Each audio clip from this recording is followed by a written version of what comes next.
Tai labas vakaras visiems.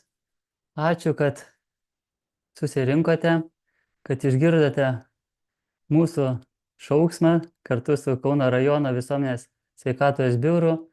Sveikata geriausia dovana. Iš tiesų taip ir yra, nes kartais galvoju, ai, kam čia ta sveikata, gal geriau daugiau pinigų, ar geriau karjeros, ar etatą dar papildomą kokį darbą, dar ką nors. Bet kai tik tai sveikatos pritrūksta, sakome, viską atiduočiau, kad tik tai sveikatos daugiau turėčiau. Ne?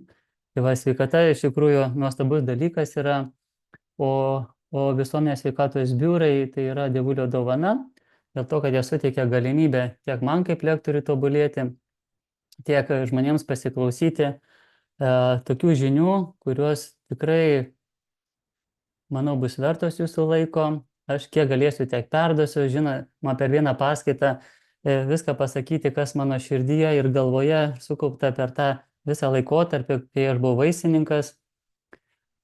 2008 metais baigiau Kauno medicinos universitetą farmacijos fakultetą, dirbau ir vaistinė, ir farmacinė kompanija, tai vaistų pasaulį gerai pažįstu iš įvairių pusių.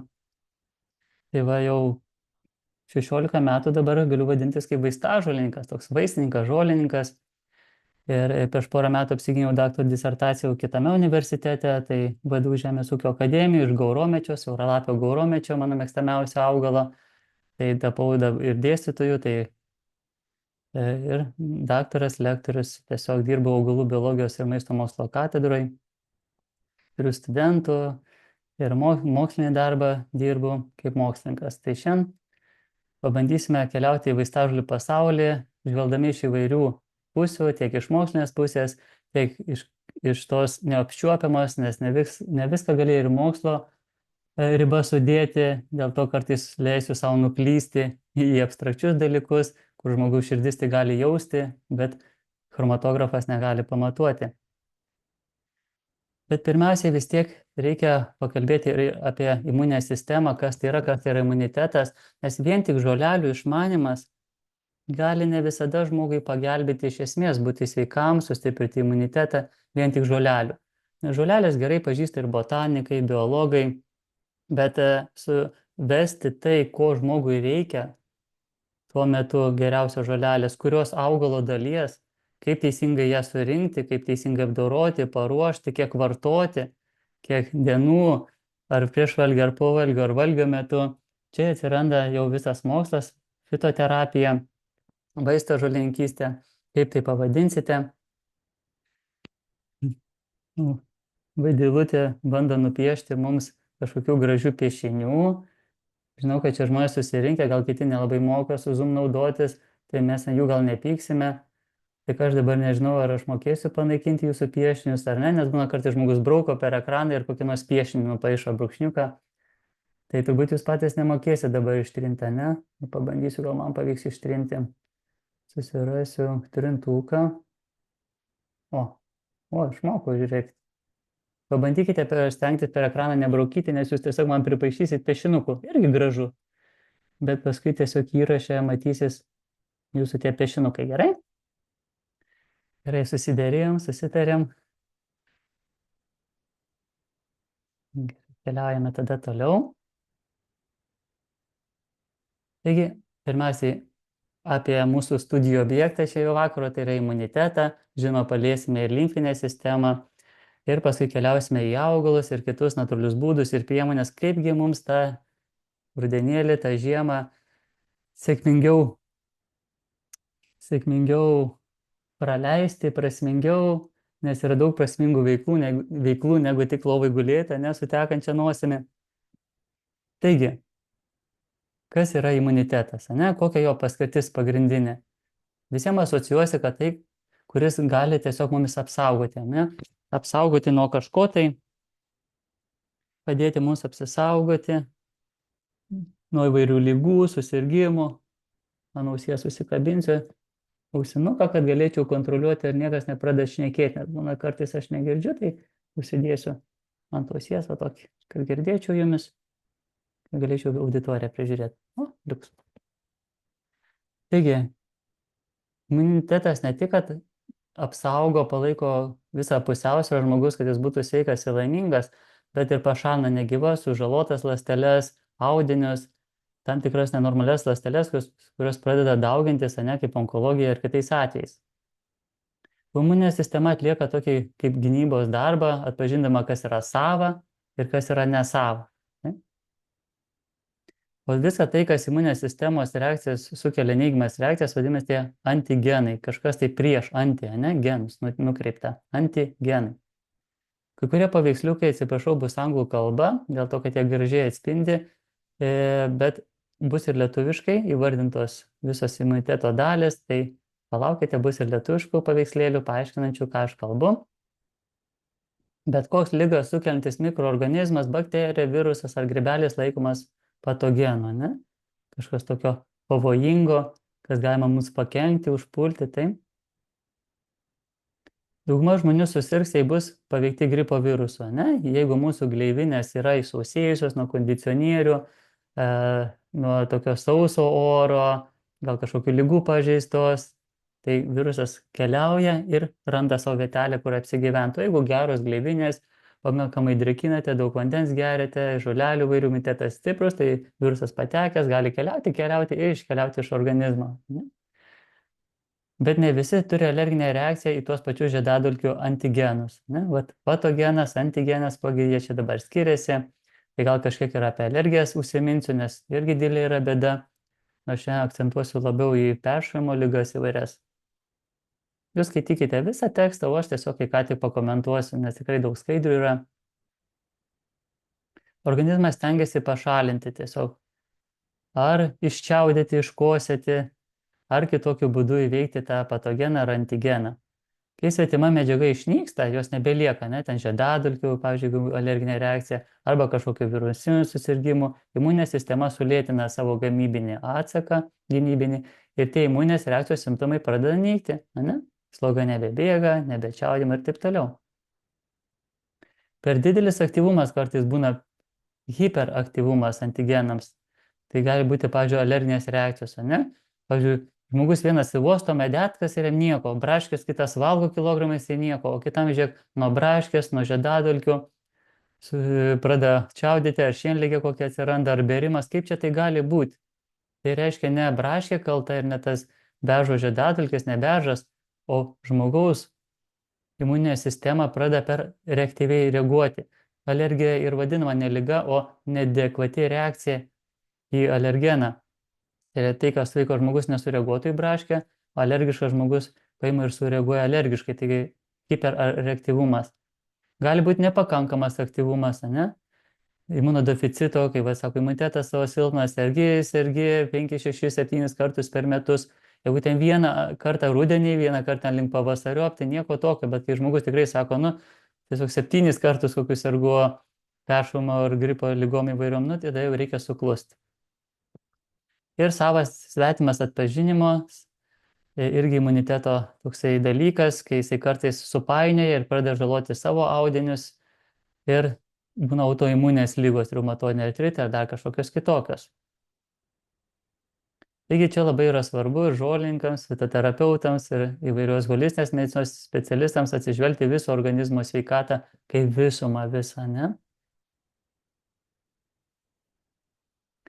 Yra toksai įgimtas imunitetas, ačiū tėčiui, mamai, seneliams, protėviams mūsų, kurį mes įgyjome iš jų.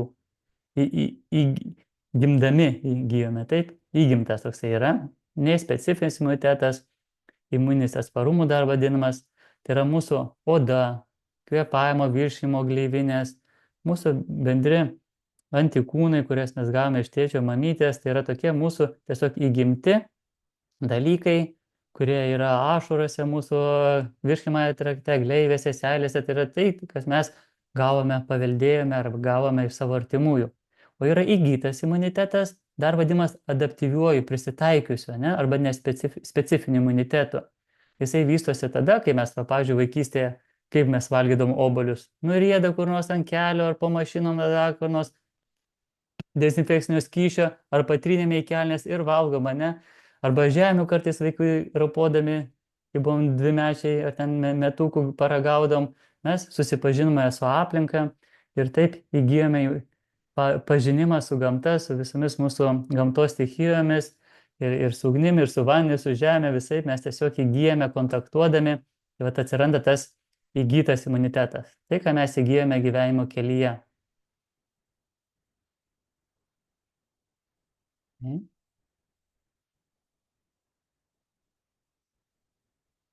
Pasyvus imunitetas yra antikūnų tiesiogiai gautų iš kito organizmo rezultatas. Pavyzdžiui, naujagimiai per placentą iš motinos pienuko tiesiog gauna, yra pasyvi imunizacija, kai mes natūraliai gavome antikūnų prieš tam tikrus alergenus įvairius ar įgyjame tą mūsų įgytą imunitetą. Tai? Imunitetą sudaro daugybė organų įvairių ląstelių. Čia piešiniukuose truputėlį matote tymus, čiobrelių, mūsų blužnis, spleen, jeigu čia angliškai, appendix, apendicitas, tai kaulų čiulpai, limfiniai, limfmazgiai, adenoidai, tonzilės. Tai? Taigi pirmoji infekcijos riba yra išorinis imuninis atsakas. Sveikas antibakterinis mūsų odos sluoksnis, ašaros, gleivės, seilės, skrandžio rūgštis. Bet jeigu kai nors apčik bendradarbis nusičiaudė, ką sutinka pirmiausiai virusai? Sutinka mūsų gleivinę odą, nosies gleivinę sutinka, ar įkvėpiame per gerklės, per seilės, ne? Tai va ten ir prasideda pirmoji mūsų gynybos linija. Ir normali oda, jeigu jinai gerai drėkinama, palaikoma jos sveikata, nepraleidžia nei bakterijų, nei virusų, taip viskas tom gali ir baigtis. Tiesiog jūs iščiaudėsit arba išeis su skysčiais per kvėpavimo sistemą ir organizme tie mikrobai neapsigyvens. Bet jeigu tik tai randa, kaip jiems ten pakliūti ar per odą, ar per gleivinę, ir jeigu nepradėjot gerti juoduogio šeivamedžio arbatos, kurią aš dabar užsitaisiau, praleidote tas pirmasias valandas, pirmasias dienas, kai tik pradėjo pirmieji simptomai, virusai, bakterijos apsigyvena. Jūsų ląstelėse patenka, tarp gleivinės kažkur tai, ir tada sunkiau yra išprašyti. Dėl to ir sako, geriau profilaktiškai, anksčiau stiprinti imunitetą, o ne susirgus jau, ne? Bet ką padarys, jeigu susirgome, tai jau taip. Bet visada geriau anksčiau, kol dar neapsigyvena pas mus. Nes, kaip sako, svečias, jeigu dar pusdienį pas tave svečių atėjo, tai dar gali išprašyti, bet jeigu jau antrą dieną pas tave atėjo svečiai ir nenori, tai jau sunku juos išprašyti, ne? Čia pajuokaujant truputėlį. Taigi, įsijungia vidinis imuninis atsakas. Jeigu jau tas virusas, bakterija, kažkas apsigyvena, pas jumis įsijungia vidinis atsakas, tai yra įsijungia jau mūsų įvairios specifinės ląstelės, imuninės ląstelės, apie kurias mes truputėlį dabar pakalbėsime, ir bando tiesiog sukovoti, jau tada pačiam organizme užverda kova. Kaip mums pagelbėti, savo padėti, pirmiausia, mes turime pažinti, kas mums padeda. Tai yra įvairios imuninės ląstelės, daugam yra girdėję, kas kraujo tyrimus darotės, tai baltieji kraujo kūneliai, leukocitai, granuliocitai, makrofagai. Labai irgi neįsiplėsiu čia, nes kai kuriems atrodo čia labai sudėtinga viskas, Mariau, greičiau keliauk prie augalų pasaulio, nes augalų pasaulis yra nuostabus, ten bus daug gražių paveiksliukų, ten bus viskas aišku, viskas suprantama, artima, bet šiek tiek reikia užvesti ant kelio, kad pamatytumėt, koks ten kosminis gyvenimas verda mūsyse, mūsų kraujyje, mūsų limfinėje sistemoje, kiek ten visokių monocitų, enzofilų, bazofilų, neutrofilų, kad bent jau žinotumėt maždaug, kai jūs einatės kraują tirtis, ką jie kalba, tie jūsų rezultatai, ką jie sako, kokiu tenais yra medžiagų, tai truputėlį, ne? Granulocitai, leukocitai, makrofagai, limfocitai, kurie limfinėje sistemoje labai yra svarbus, ne? Kad turime tokias specializuotas ląsteles, pavyzdžiui, kaip T ląstelės, kurios tiesiogiai atakuoja patogenus, užkrėstas ląsteles ir išskiria citokinus, cheminius signalus, kurie nukreipia imuninio atsako progresavimą. Tai reiškia, mes turime labai didžiulę pagalbą savo viduje, savo organizme. Imuninę sistemą sudaro, kaip minėjau, įvairūs organai ir audiniai. Viena iš jų yra limfinė sistema, kuri labai glaudžiai susijusi ir su kraujotaka. Tai mūsų limfinė sistema, o čia kraujotaka pavaizduota, arteriolė, čia veninė vena ir čia eina limfinė sistema, jos kartu visos yra susijusios. Ir limfinė sistema yra tarsi tinklas, kuris pasyviai perneša limfos skystį visame kūne, naudodamas kasdienį kūno skeleto, raumenų judėjimą, dėl to jis sako, judėkite. vaikščiokite pušynė, eglynė arba kadaginė ypač žiemos metu, nes tai yra daug fitoncidų, ne tik kvėpavimo sistema, vitaminas, prisiuostysit vitaminų, fitoncidų, eterinių aliejų, bet ir pagerinsite limfos tekėjimą, o tai prisidės ir prie imuninės sistemos to pačiu. Daugam teko, kad tiesiog limfmazgiai pasididėja, ne, limfmazgiai ar pažasty ar kažkur tai yra liaukos, kurios gali įsipūsti, užsikrėtusios, ne, jos padidėti, jos ten jau užverda kovoja su patogenais įvairiais, su virusais, tai va, sako, limfmazgiai pas tai padidėja, arba vaikui į gerklę pasižiūri mamytės, jau žino, aha, jau sako, pradžia eina. Tai yra, taip? Tai va ženklas, kad kovoja organizmas, ne, padidėja limfmazgiai. Blužnis. Blužnis dažniausiai pamirštama netgi. Pamirštame, kur jinai yra, taip, ir koks jos yra paskirtis, tai gamina limfocitus, įsivaizduojate, kaip didelis limfmazgis filtruojantis iš kraujo mikroorganizmus ir senus raudonosius kraujo kūnelius, labai svarbus kraujodarai, ne tik limfinė sistema yra blužnis. Ir dažnai klausote, kokios žolelės blužniai tinkančios, tai prašom, sąrašėlis augalų, kaip ir minėjau, nežinau, ar jūs čia konspektuositės, ko gero, kad ne. Tai kam labai reikės, tai sakau, tas skaidrės PDF formatu paversiu ir galėsiu atsiųsti, man parašykite asmeniškai, ar per Messengeris, ar elektroniniu paštu paskui duosiu. Ir aš galėsiu atsiųsti tas skaidrės. Įrašą žiūrėsim, kaip čia pavyks, jisai labai daug užima, tai nežinau, kaip ten jį pavyks siuntinėti, bet tikrai galite nesikonspektuoti, kaip norite. Vaistažolės blužniai yra. Gaurometis, pirmoje vietoje parašiau, nuostabus augalas, mūsų blužniai yra siauralapis gaurometis. Chameleon angustifolium. Dažniausiai naudojama žolė. Jeigu aš sakysiu žolė, tai yra visa antžeminė augalo dalis. Kas virš žemės yra antžeminė augalo dalis arba žolė sutrumpintai. Tai apie tą patį. Kas po žeme, tai yra šakniai, šakniastiebiai, šakniagumbiai ir sakyt.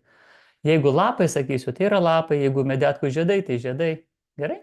Tai žolė, tai turėkite omeny, kad tai yra viskas, kas virš žemės. Aišku, jeigu augalas aukštas, ten kokie vingiorištė, ten ar gaurometis 2 metrai aukščio, tai mes neimame nuo pat apačios. Mes paimame viršūnėlę, pavienius lapus ir paliekame toliau augalą augti. Jeigu visą gaurometį palei žemę nušienausim, 2 metrus ar 1,5 metro atsinešime, vis tiek kotas kietas, medingas, daug medžiagų ten nerasite, ypač apatiniai daly, vis tiek išmesite. O jeigu jūs būtumėte atėję prie gauromečio, gražiai paprašę, man reikia gaurometį pagalbos, tai jūs pasimtumėt žiedelių kažkiek, lapelių ir paliktumėt toliau augti, tai gaurometis iš šonių šakų išleistų ir dar žaliavos būtų. Tai va dėl to labai gerai augalą viso nenuskinti, o tiesiog kažkiek paimti ir palikti, jisai vėl ataugs. Dauguma augalų, ne visi aišku taip. Taigi gaurometis blužniai, gaurometis 4 metus mano studijuotas ir daktaro laipsnį, ačiū gauromečiui, gavau už jo studijas, tikrai nuostabus augalas, čia taip ir baigtųsi mūsų paskaita, aš jį pirmą vietą įrašiau, tai pavojus, kad aš ties juo ir baigsiu šiandien, nes tikrai vertas dėmesio, jeigu sakytų, vat Mariau, 2000 Lietuvoje augalų, 652 Jurgiaus Ambraziejaus pabrėžos aprašyta, 652 žemaitišką kalbą, kurie tinka maistui ir vaistui. 652. Bet Mariau labai daug. Ar galėtum sakyti 50 mums va tokių žolininkų, fitoterapeutų, 50 gerai išmanytų augalų, kaip tinkamai surinkti, paruošti, ar tinktūrą, ar kokią tinktūrą, kiek laikyti ir taip toliau, viską studijavus, kokios veikliosios medžiagos juose yra. 50 visai yra jau gerai. Kas jau taip mažiau nori žinoti augalų, truputėlį tik savo ir 15 užteks. Bet jeigu sakytum, Mariau 5 augalus, va tokius 5, daug neatsimenu, noriu 5 augalus. Gaurometis. Kiaulpienė. Varnalėša dar kartais ir kiaulpienė aplenkia, tai vat nežinau, net antrą vietą kam duoti, ar kiaulpienė ir varnalėšai. Gal kiaulpienė, dažniau su jie bendrauju kažkaip tai. Gaurometis, kiaulpienė.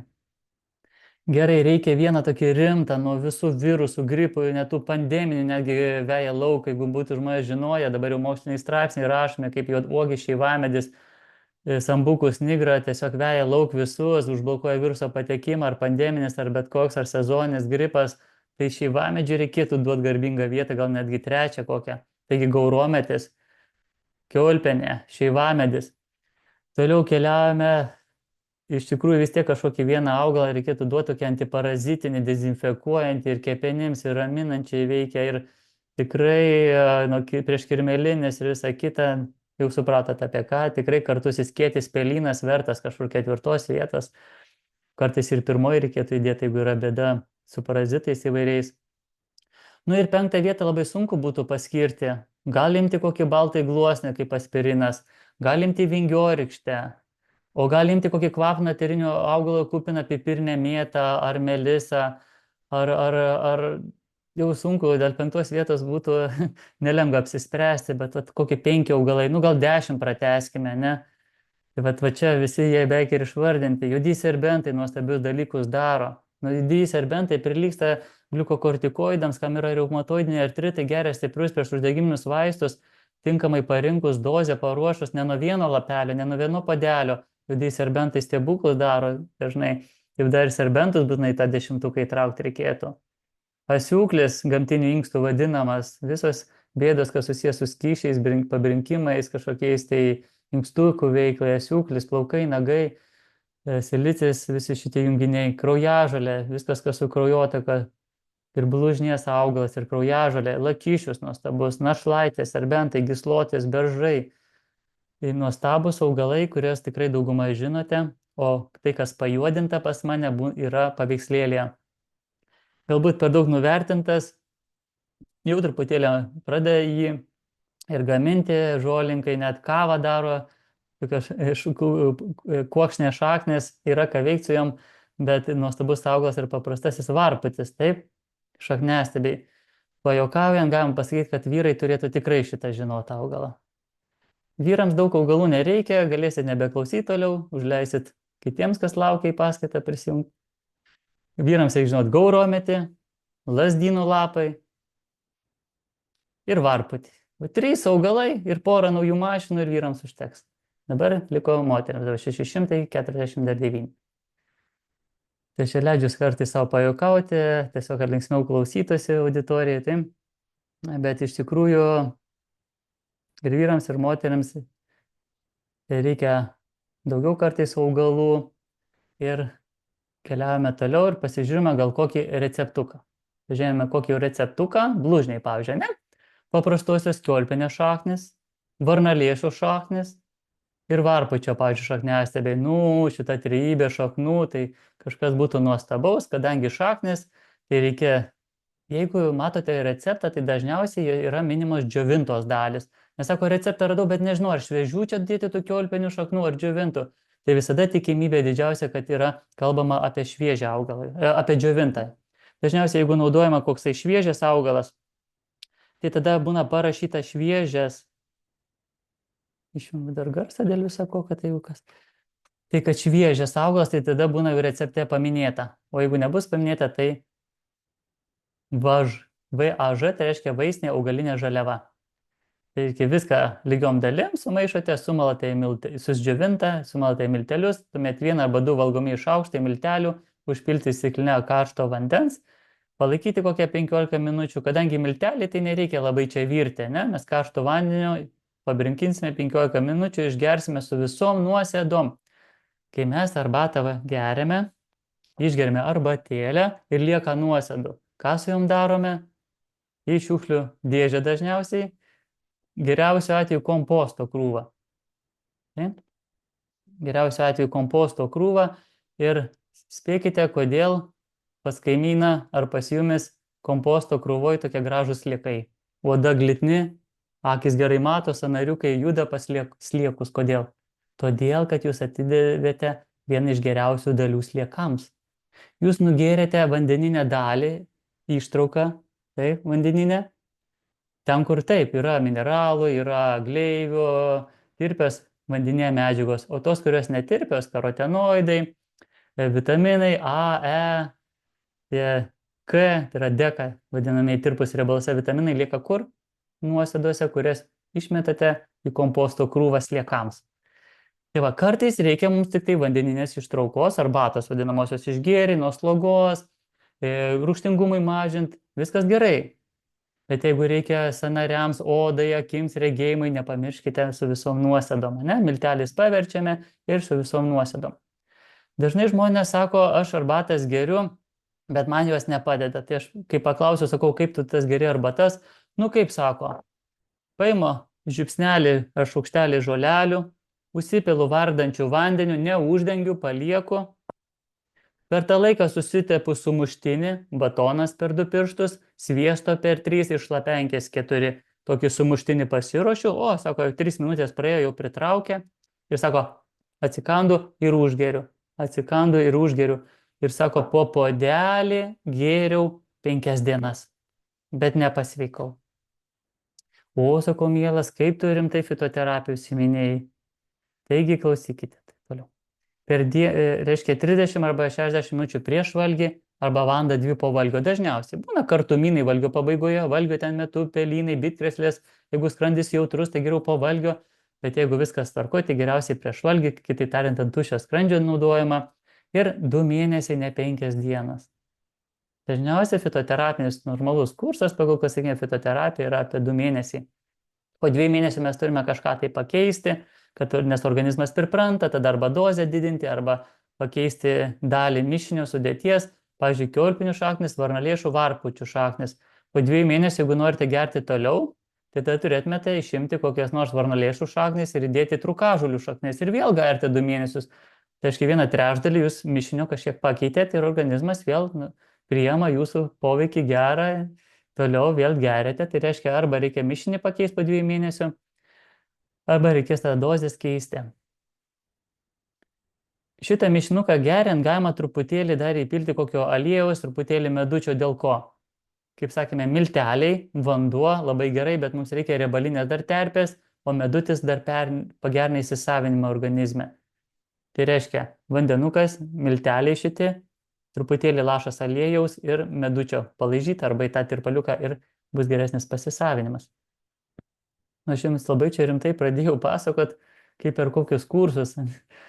Na, bet labai norisi kažkaip tai perduoti kiek įmanoma daugiau, nes tikrai žmonės susiduria su daug bėdų ir skambina ir nuo to, tai taip norisi, kad kiekvienas bent šiek tiek tokį pagrindą turėtų, kad kai visi sako savigyda, vieni sako gerai, kiti blogai, bet jeigu suprantat, kartais tikrai ir pas gydytojus sunku papulti ir eilės ten pusę metų, visą kitą, bent kažką taip šalia to cheminio gydymo, kad nenusilptų organizmas, ar profilaktikai tikrai verta šiek tiek išmanyti augalus.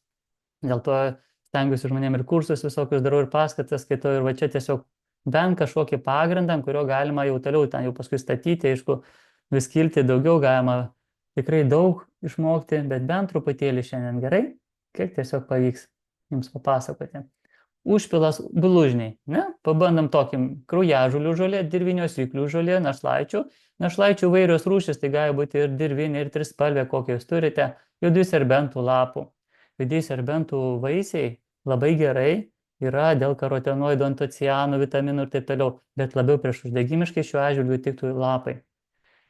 Iki uogom atsirandant dažniausiai geriausiai. Gysločių rūšys įvairios, plačialapės, siauralapės, lapai, beržų, ar plaukuotasis, ar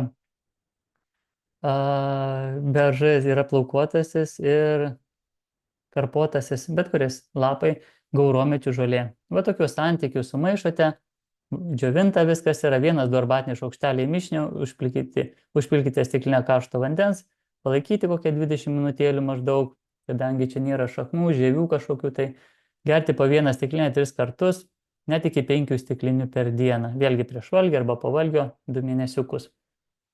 1 arba 2 arbatiniai šaukšteliai, ką tai reiškia? Jeigu tai geria vaikutis, tai bus aišku 1 arbatinis, o gal ir pusė, o gal ir 1/3 to šaukštelio priklausomai nuo amžiaus. Jeigu tai geria senjoras, vėl automatiškai yra mažesnės dozės. Tai 2 arbatiniai šaukšteliai būtų suaugusiam vyrui ar moteriai, sveriančiai kokie 60 kg, pavyzdžiui, ne? Tai jeigu kalbam apie 2 arbatinių šaukštelių stikliniai karšto vandens. 1 puodelis per dieną, bendrai taip kalbant, tai yra atsigėrimui. 2-3 puodeliai per dieną arba stiklinė, sakykime, 200 ml, tai yra sveikatimuisi, lengviems sutrikimams, o 4-5 iki 6 puodelių per dieną, sakoma, nėra ligos, kur negalėtum padėti. Tai beveik litras, ne? Litras ir su trupučiu gaunasi, jeigu 6 stiklinės, pavyzdžiui, išgersi, ne? Tai va priklausomai. Tik tai dažniausiai tos 6 stiklinės geriamos tiesiog ūmiais atvejais, ten 5 dienas, savaitę, paskui sumažinama iki 3 kokių stiklinių jau tos 2 mėnesius, ne? Kaip palaikoma tokia dozė. Taip, kaulų čiulpai neabejotinai yra labai svarbus imuninės sistemos tai poveikiui. Užkrū ir žolelių poveikis yra labai svarbus ir kaulų čiulpams, kur yra ir raudonųjų, baltųjų kraujo kūnelių gamybos vieta, tai yra labai svarbu imunitetui. Taip pat užkrūčio liaukų arba čiobreliokio tymus, ne angliškai vadinama, tarp krūtinkulio ir širdies, kurie labai svarbi yra tai ląstelių mokymo vieta, kaip atpažinti svetimą ar savą, mokosi universitetas, taip. Su amžiumi natūraliai mažėja šita liaukos dydis ir veikla. Tuo pačiu ir jaučiama, kaip pagyvenusiems žmonėms labiau reikia stiprinti imunitetą. Tai. Taigi, apibendrinus visą tai, ką aš kalbėjau, kad imunitetas tai yra organizmo sugebėjimas ne tik apsiginti nuo genetiškai svetimos medžiagos bakterijų, virusų ar grybelių, bet ir pašalinti pakitusias ląsteles, kurios trukdo mūsų organizmui normaliai veiklai. Imuninė sistema sudaro morfologiškai ir funkciškai vieningą limfinių organų įvairių ir audinių visumą, kurią aš buvau užsiminęs, bet dar kartelį pasižiūrėkime, tai yra tonzilės mūsų, adenoidai, limfmazgiai, čiobreliukė, limfmazgiai pažastie negalima užčiuopti, blužnis, mūsų įsikūrusi po širdelės pusė, ne, pėrio plokštelės, kirmelinė autoauga, kaulų čiulpai, limfmazgiai. Nu, tiesiog puikiai turbūt žinote šitus organus ir audinius. Organizmo apsaugą nuo svetimos medžiagos užtikrina įgimtas, prisimenat, atsinešėm iš tėčio mamytės, artimų, nespecifinis ir įgytas, arba specifinis, kurį įgyjame tiesiog gyvendami, kontaktuodami su aplinka. Įgimto imuniteto funkciją atlieka fiziniai bei cheminiai barjerai. Oda, kaip sakiau, gleivinės, žarnynas, mikroflora mūsų žarnyno, kur sako pusė ir daugiau imuniteto mūsų yra gerosios bakterijos, mūsų žarnynas. Ir iš tiesų yra be galo svarbus. Fermentai, dalis limfocitų, fagocitų ir kai kurie citokinai. Įgyto imuniteto funkcijos suaktyvėja tipo kontaktų su svetima medžiaga ir specifiškai veikia prieš kokias svetimas molekulės. Ne? Pavostė kokią nors, nežinau, augalą kokį nors naują atvežtą introdikuotą, tau nieko, kitais metais vėl pavostė ir sureagavai alergiškai, čiaudėt, pradėjo alergija atsirado. Kaip čia tai gali būti? Nežinau, pirmą kartą kontaktas buvo, dar nieko to neįvyko, tai susidarė įgytas imunitetas antikūnai specifiniai ir kai antrą kartą tu pavostai įvyko alerginė reakcija, tai va taip įgytas gali veikti mūsų hiperaktyvumas. Bet jeigu lentelę struktūrą tokią pasižiūrėti, tai va vėl pirmoji gynybos linija, kas mums padeda imunitetą saugoti, yra oda, gleivinė, mikroflora mūsų. Antra gynybos linija, jeigu pro odą gleivinės prasiveržia tie virusai, tada fagocitai įsijungia. Mūsų įgimtas imunitetas, ką mes įgėme, gimdami gavome, ne?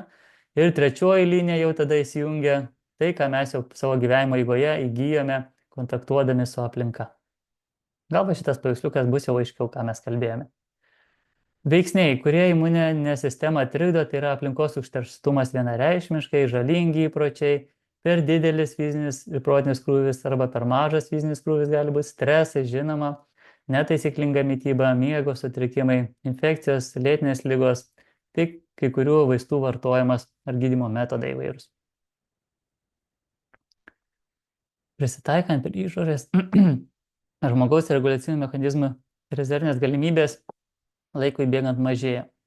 Reiškia, mes kažkokį potencialą turime, kažkiek savo galima kenkti, ne, jeigu taip tariant, žmonės kartais savo net kenkia, ne, vartodami greitai apdirbtą maistą, žalingus įpročius, tiesiog kažkiek imuninė sistema gali iškęsti, bet po kurio laiko pradeda byrėti. Būna išskirtinių atvejų, sakysite, o tas žmogus visai nežiūrėjo, ką valgė ir nugyveno 120 metų, o tas žiūrėk sveikuolis ir ant galvos stovėjo ir buvo žaliavalgis ir dievulis pasikvietė ten jaunam amžiuje, ne? Būna išimčių taip. Mes kalbame daugiau gal šiandien apibendrintai, išimčių tikrai yra. Tai aš keliauju po visą Lietuvą, kur aš čia dabar buvau. Ar Gaurės miesteliai, Tauragės rajone, ar kažkur kitur, viena moteris sako, tu kalbi, kad negalima cukraus, glitimo, pieno produktų, ten kai yra ypač kažkokios peršimo, gleivių daugaminėse lygos ar kitokios, sako, aš dedu į puodelį tiek, kol netirpsta. Ir žiūriu moteriškę, gal virš 80, gerai atrodo. Sako, kaip cukrus jūsų? Normai, cukrus normai, cholesterolis normai. Ir žmogus gerai atrodo, sako, jos tėtis tai darydavo, 5 šaukštelius cukraus į arbatą. sako, aš irgi dėdu, kol netirpsta. Tai va tiesiog, nu, kartais yra tokių išimčių, bet mes gal kalbėkime tiesiog apie bendrą tendenciją, ne? Nes kiekvienam žmogui parinkti individualiai, tada jau reikia individualiai konsultuotis, žiūrėti jo visą gyvenimo anamnezę. O mes šiandien kalbame labai tokius bendrus gerai dalykus. Nepriimkite visko taip asmeniškai, nes per vieną paskaitą pasakyti kiekvienam tinkančius visus variantus, o yra tiek variantų įvairių, tiek žmogaus konstitucijos tipas. Vienas kūdas liesas, sudžiūvęs, kaulai trašo kaip aš, kitas stambesnis, gleivingas žmogus, kitas ugningas, labai mėgsta pešiotis, ginčytis. Tai reiškia, vien žmogaus konstitucinis tipas jau skiriasi. Skirtingai maitinamės, vieno kraujospūdis aukštas, kito žemas ir taip toliau. Tai kiekvienam individualiai reikia parinkti, o paskaitos metu tokius daugiau bendrus dėsningumus. Taigi, kas tie imunomoduliatoriai? Dažnai girdite, sako, imunomoduliatoriai, kas tokie yra? Tai reiškia, tos žolelės, kurios moduliuoja imuninę sistemą, tai reiškia, kai reikia sustiprina, kai reikia mažiau būna tas imunitetas, reiškia, tam tikrom lygom, kai sergama autoimunėm. Tai vienas iš tokių yra juodasis eleuterokokas. Eleuterokokus antikozus, krusteliuose lotyniškai parašyta, o čia paveikslėlis. Bet naudojama šaknis jo yra. Reišiai toksai grybas yra, ne? Tikrinis blizgutis Ganoderma lucidum irgi yra adaptogenai priskiriamai. Kulkšnė. Ne? Vieni čia minėjote, šiandien gerite saldinmedžio arbatą, jeigu saldinmedžio neturi, tai galima tą plėvėtę kulkšnę, astragalus dar angliškai, astragalus membranacijus, tai fabacija, upinių šeimos augalas, šaknis. Klasikinis imunomoduliatorius kaip adaptogenas. Kas yra adaptogenas? Tai yra padedantis prisitaikyti, ne? Antioksidantas. Laisvuosius radikalus suriša jaunystės eleksyras, priešvirusinis, kardiotoninis, kepenų tonikas, hipotenzinis, imunomoduliatorius, inkstų tonikas, reiškia nuostabus augalas yra. Ir dažnai daug kur pasaulyje jisai naudojamas kaip astragalo papildus, kiti pavadina angliškai, gyvybingumui stiprinti, atkurti, padinti baltų ir raudonųjų kraujo kūnelių trūkumą, bendrąją atsparumui stiprinti, kai įsekusi tiesiog organizmas, įsekęs po ligų įvairių, alergijų, netgi susirgimo atvejais, kulkšnė. Mes turime saldžialapę kulkšnę, miškuose ir prie Viškūnų piliakalnių Kaune matęs, ir Kulautuvai kulkšnės mes turime, taip. Plėvėtosios dabar negaliu atsakyti, bet saldžialapės kulkšnės mes ir gamtoje Lietuvoje randame. Kepenis apsaugantis augalas. Ji dažnai naudojama kartu su chemoterapiniais vaistais. Net keli tyrimai parodė, kad jų pagrindų pagamintų žolelių formulių naudojimas gali padinti kai kurių chemoterapijos rūšių veiksmingumą ir sumažinti jų šalutinių poveikį. Tai? Čia reikėtų, aišku, su chemoterapeutais, tokių yra nuostabių kaip Edita Juodžbalienė ir kitų chemoterapeutų, kurie ne tik cheminius vaistus gerai išmano, bet jie išmano ir augalų, ir mitybos dėsningumus. Tai nes vieni nedrįsta augalų naudoti, sako, man chemija paskirta, ar ten švytimė, dar ko nors, sako, ir aš nieko nenoriu naudoti, bet būna dažnai labai organizmas dėl šalutinio poveikio tų cheminių vaistų ir palaikyti organizmą būtina yra su mitybos koregavimu, su žolelėmis, tiesiog tik reikia specifinių žinių. Taip, visada apie augalus kalbant reikia pasakyti ir kitą pusę, kad yra kontraindikacijų arba saugumo įvairių dalykų. Tai kulksnė gali sustiprinti kortikosteroidų ir ciklofosfamido kitų vaistų poveikį asmenims sergantiems autoimuninė liga. Tai va tiesiog jau reikėtų konsultuotis su fitoterapeutu arba gydytoju, kuris išmano ir vaistus, ir augalus. Dozės kokios. Jeigu darysim nuovirą, nes yra šaknis, tai reikia pavirti. Neužteks užpilti karštų vandenėlį ir palaikyti. Labai didelis diapazonas nuo 9 iki 30 gramų, ne? Tai ar tai vaikas, ar tai senjoras, ar suaugęs. Tai va reikia parinkti, o 300 gramų tai yra jau kai vaistas veikia. Dar nepabaigiau to pasakojimo, kad puodelis atsigerimui 2-3 sveikatimus, tai 4-5-6 kai vaistas veikia. Jeigu paversti šaukštelis, tai 5 gramai valgomasis šaukštas smulkintos žaliavos būtų atsigerimui maistui papildyti žolelių džiovintų per dieną. 10-15 gramų, 2-3 valgomai šaukštai jau visai neblogai lengviems sutrikimams. 4-5 valgomi šaukštai, 20-25 gramai džiovintos žaliavos per dieną, kai vaistas veikia. Tinktūras. Tinktūra šiandien jau taip nespėsiu jums visko čia papasakoti, bet 4-8 ml 3 kartus per dieną pagal Hoffmaną, tokį stiprų fitoterapeutą. Tai 1:5, tai reiškia, kuo tas santykis mažesnis, tuo stipresnė tinktūra. 1:2, 1:20, 1:30. Bet kai perkate kažkur vaistinėse ar kažkur, tai jūs pasiskaitykite, kokiu santykiu yra tinktūra, ar 1:5, ar 1:20, kuo tas santykis mažesnis, reiškia, tuo tinktūra stipresnė, taip galėsite savo pasirinkti. Taip, nes būna, imsiu tą pigesnį papildą ar kažką, o pasižiūriu, kad ten mizernai labai ten mažai įdėta yra to ekstrakto, ne? Tai va santykis geriau kaip 1:2, tai šviežiems augalams dažniausiai įmama 1:2, 1:3, o kadangi džiovinti mažai drėgmės, tai jiems reikia daugiau to tirpiklio, tai 1:5, ten 1:10. Ir čia kiek procentų etanolis sudaro, 40 procentų, 3 kart per dieną. Imuniteto stimuliatoriai, kas gali mūsų imunitetą pastiprinti, padėti, ne? Tai vienas iš augalų yra ežiuolė. Ežiuolė augalas nuostabus, kas gal savo daržuose auginate, echinaciją arba purpurėją, ar kokią kitą rūšį, ar baltą ežiuolę. Tai prieš mikrobinės, imunomoduliuojantis, imuninę sistemą stimuliuojantis, ne? Ir prie alerginių susirgymų, ir prie įvairių peršalimų, gripus, kas dažnai sinusitais įvairiais gerklinių plaučių infekcijom, tai ežiuolė labai yra gerai. Arbatų vien gerti profilaktiškai gerai. Bet jeigu yra rimtesni susirgymai, imunitetas labai yra imunodeficitas, jau tiesiog imunitetas labai nusilpęs, tai teks ieškoti tinktūrų, ekstraktų, reikia jau truputėlį pastiprinęs per arbatas, galite negauti to reikiamo kiekio ežiuolės. Kažkas savo garsą neišjungia, tai aš jums išjungsiu garsą, bet jūs stebėkite gerai, nes jau kelintą kartą išjungti garsą. Jūs pasižiūrėkite savo garsus, bandysiu aš išjungti, bet vis kažkas įsijungia. Gerai. Taip. Keliaujame toliau. Jūs turbūt spėjate skaityti, tai aš tik tai akcentukus dinu, nes dar tik pusę skaidrių. Tai saugumas, dėl alerginių tiesiog pranešama, kad dalykų, kas astriniams šeimos augalams yra jautrus. Dozės tinktūrėlę gerti 1,4 ml 3 kartus per dieną. Ūmiom situacijoms net 30 lašų kas valandą, reiškia, galima gerti, ne? Ežiuolė.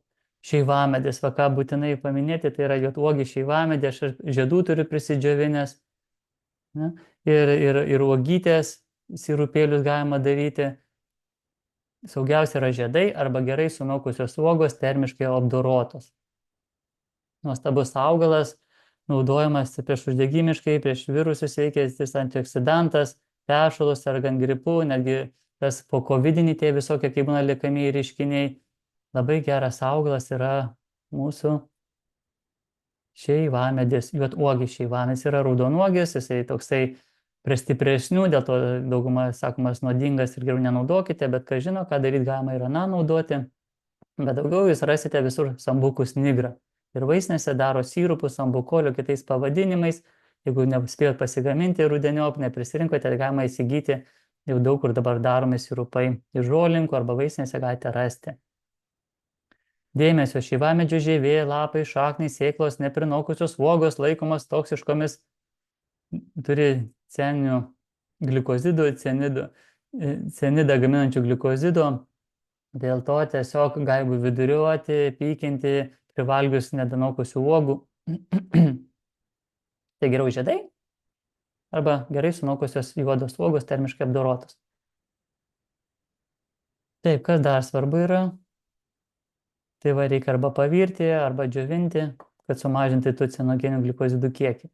Nuovirą, jeigu gaminsite iš uogų 10 gramų džiovintų uogų kelis kartus per dieną, ne, nuovirą galite naudoti. Tinktūras galite naudoti. Galite užpilą džiovintų žiedų per dieną, padalinti į 3 dozes, arba tinktūrą iš žiedų galite pasidaryti 1,5 3 kartus per dieną. Tai va šeivamedį įvairiai galima ir per arbatas, ir uogų sirupus daryti, ir tinktūras. Nuostabus augalas, medis, krūmas. Tai.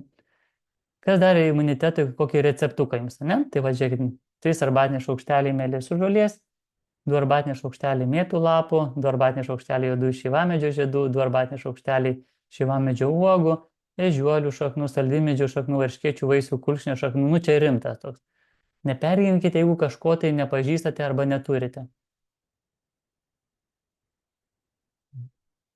Jūs paskui tikrai galėsite man klausimų parašyti, kai jau eisiu į pabaigą, jūs man į pokalbių langelį jau galite savo pasižymėti, tai paliksiu laiko, kokie ten 15 minučių klausimam atsakymam. Jeigu dar jau visai liks laiko, tai tada kartais aš taip darau, kad jau įrašą mes pabaigsime ir tada išjungsiu įrašymą ir galėsim susijungti kameras, kas norės pasišnekėti, pasibendrauti, o kol kas tęsime toliau, pažiūrėsime, kiek to laiko liks, nes tiek dar visko papasakoti. Bet klausimą į pokalbių langelį galėsite rašyti iš tikrųjų, jeigu labai kažką tai, kad norit nepamiršti savo klausimo, tai galite ir dabar pabiškiai į pokalbių chat langelį kažkokį klausimą parašyti.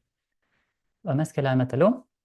Kaip arbatas gaminti mokate, nors šį kartą yra, matote, ir šaknų, tai čia reikės vienas šaknis nuovirą padaryti, iš kitų žolelių padaryti užpilą ir paskui galima jas sujungti, ne? Nes kai darai žolelių mišinį ir jeigu teisi žiedų tenais, ne? Grįžtame melisos, pavyzdžiui, žiedų, gerai, lapai tinka, bet jeigu tu į tą patį mišinį pridėsi šaknų saldymedžio, ar ten kulkšnės šaknų ir tu užpilsi karštų vandenį, 10 minučių pakeisi ir gersi, tai šaknis dar nešušlapkojų nespės. Tai reiškia, mes darome nuovirus iš kietų dalių, iš minkštų dalių žolės, lapų, žiedų mes atskirai ir tada sumaišome tuos, ne? Saugusiai gali gerti 1-2 puodelius per dieną, imuniteto sveikatai palaikyti arba iki 4-5 puodelių per dieną, kai pasireiškia pirmieji ligos simptomai, smūginė tokia dozė, ne? Augalai adaptogenai limfiniai sistemai ir imunitetui. Kaip minėjau, adaptogenai tai yra tie augalai, kurie padeda adaptuotis, prisitaikyti prie nepalankių sąlygų. Migdančioji vitanija, ašvagandos pavadimų kiti žino, vieni sako, kad tai netikras adaptogenas, bet kažkas į tą pusę. Kinis ženčenis, panas ginseng, taip šaknis, naudojama eleuterokokas juodasis, tikrinis blizgutis arba reišky grybas, rausvoji radiolė, paveikslėlė, būna augina kiti daržuose, tiesiog dėl grožio, nežinia, kiek ten, aišku, tų medžiagų sukaupia, nes šitiems adaptogenams reikalinga atšiaurios sąlygos, kalnai, vėjuotos vietos, aukštikalnės, kad sukauptų tų daugiau adaptogeninių medžiagų, jiems reikia streso tiek augalam, o pas mumis nėra tokių sąlygų, tai kažką sukaupia, bet nežinia, ar tikrai tų biologiškai aktyvių medžiagų tiek rastume, kiek tiesiog kažkur tai Azijos kalnuose užaugusios, ta radiolė, ar ten eleuterokokas, ženčenis, bazilikas. Kiti augalai imunitetui gal labiau jums žinomi, kuriuos lengviau rasti, vėlgi gaurometis. Pelkinė vingiorykštė, kuri pavaizduota paveikslėlė, kad dar nežinote, tai tikrai ieškokite prie vandens telkinių, prie upių, pelkėtose vietose, pirštuoti tokie lapai, raudonas biškutis stebelis ir gražiai baltai gelsvi tokie lapeliai. Pelkinė vingiorykštė, natūralus aspirinas imunitetui. Tiesiog darydavau įvairias žolelių arbatas, dabar jau nespėjau dirbti ir dėstytojų, ir paskaitas skaityti, ir kursus vesti, ir visą kitą, tai atsisakiau tokio vieno dalyko, žolelių gamybos, arbatų. Gale pateiksiu savo draugus, kurie gamina arbatas, ten rasite, tiesiog aš jau fiziškai nespėjau atsisakyti, tai gamindavau šalingripo arbatą. Juoduogio šeivamedžio žiedai, kartu su liepų žiedais, dvi dalis šeivamedžio žiedų, 2 dalis liepų žiedų, 1 dalis šalavijo lapų ir 1 dalis čiobrelio. Tai bet kokį virusą, bet kokią slogą peršimą vis lauk šalingripo tokią arbatą. Tai žiūrėkite, juodasis serbentas, paprastasis šerškėtis, šaltalankis. Ir nepamiršti prie visos šitos kompanijos pridėti mūsų bičiulių. Algirdas Amšiejus, mano kolega, mes tam pačiam universitete dirbame, jis apie bitutės, aš apie augalus. Studentus mokiname, tai bičių penelis vienas iš tokių dalykų, kur mano kitas kolega, Edvardas Kazlauskas, fitoterapeutas, patiria bičių penelį liofilizuotais. Ir man duodavo, tiesiog kapsulytę sučildavau paliežuviniam liaukom ir visada sirdavau ten 5-7 kartus per sezoną, o bičių penelį panaudojau gal 21 dieną, paskui tarpelį vėl 21 dieną, porą mėnesių, ten kokie rugsėjai, spalį. Niekart buvau nesirgau. o dabar tik tai retsykiais tiesiog, nes labai daug važinėjau ir darželiuose žaidžiu su vaikučiais, su augalėliais, ten edukacijas vedė ir ten, tai žinot, vis tiek ten visko ir seilės týsta, ir ten apkramto mane, nu ne mane, žolelės apseilėje ten ir krepšelius kartais. Tai kartais būna susirgi vieną kartą kokį ar du per metus. Pas nu tai ištisai buvo. Tai bičių peneliui tikrai didelė garbė, pagarba, kaip sakant, nes jis man atrodo labai veiksmingas yra. O pas Algirdą Mišėjų aš dabar gaunu šviežio bičių penelio, kameroje laikė laikyti, žirnio dydžio, su čirpiu palažyminiam liaukom. Bičių pikis, duonelė, žiedadulkės, medus. Taigi prisiminkite prie žolelių, pridėkite dar ir bičių produktus. Labai norėčiau pataupyti laiko mūsų paskaitai toliau apie augalus, tai vitamino D aš labai neapsistosiu. Vitaminas D yra ganėtinai svarbus, ypač tiem, kam nustato trūkumą jo, geriausiai pasitikrinti, kol aš kalbu, jūs tiesiog pasiskaitykit, užtikrinti kraujo tyrimą pasidaro ir mato vitamino D kiek ir mato trūkumą, tai pasipildo. Albertas Skurvydas, nuostabus judesio specialistas, kuris kalba apie tai, kaip išvengti daugybės lėtinių ligų vien judėjimo, mitybos pakoregavimo. Jisai minėjo tokią mintį, kad, reiškia, vitamino D trūksta, nueina pasimatuoja, žmogus trūksta. O tas, kuris biškutį pasportavo, pusvalandėlį, valandėlę nuėjo, pamatavo, o, jau nebetrūksta. Reiškia, jisai kažkaip tai su raumenų veikla susijus. Ar jis ten sandėliuojamas, ar įsilaisina. Tai reiškia, gali būti trūkumas žmogui, jeigu nesportavo, tas pats žmogus pasportavo, pamatavo, jau nėra trūkumo. Tai čia yra daug myslių su vitamino D diagnostika, bet sakoma, kad tiesiog nepakenks, panaudokite papildomai vitamino D, o kai yra galimybė ir saulutė šiek tiek nepabūti, nepersistengti, visokie filtrai, kremai irgi mažina gamybą odoje, žinote, tai yra kaip hormonas, tai gaminamas mūsų odoje ir priklauso nuo įvairiausių veiksnių. Taip, čia tiesiog daug aš čia visko parašiau. Vieni gali gauti su maistu, o kas yra daugiau vegetarai, tai kažkiek tai yra saulės veikiamuose grybuose to vitamino D, kažkiek tai, ne? Tai galima pabandyti juos surasti, bet jisai daugiau gyvulinės kilmės, įvairios žuvyse, ar ne, yra. Taip, tai dėl to gamtoj būti, kur yra tie saulės spinduliukai, yra labai svarbu. D vitaminas tirpos riebaluose, šitą žinoti. Tiesiog lašiukų, vieną savo ant liežuvio, du savo, žmonai du, vaikams po lašiuką ir išvengsite gal tų klausimų. Nėra taip sudėtinga, nebrangus tie, tiesiog panaudoti papildo pavidalu arba tada jau gilintis į mitybą ir žiūrėti, kad jo netrūktų, ne? Tai sveiko maisto temomis labai daug knygų parašyta, daug nuostabių lektorių yra, stebėkite, Dalia Sekmokienė, LSMU profesorė, daug kelia nemokamos informacijos ir YouTube ir visur, ir Facebook'e. Ilona Augintė kursus detoksos veda, mokina irgi sveikos mitybos.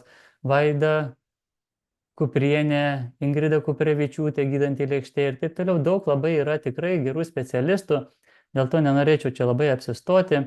Visi vis tiek pasakys daugumą apie tą patį, be cukraus, be glitimo ir be pieno produktų, tiems ypač, kuriems yra kolitai, uždegimai, daug gleivių gaminasi, tai pieno produktų irgi bent laikinai 21 dieną arba 2 mėnesius atsisakyti.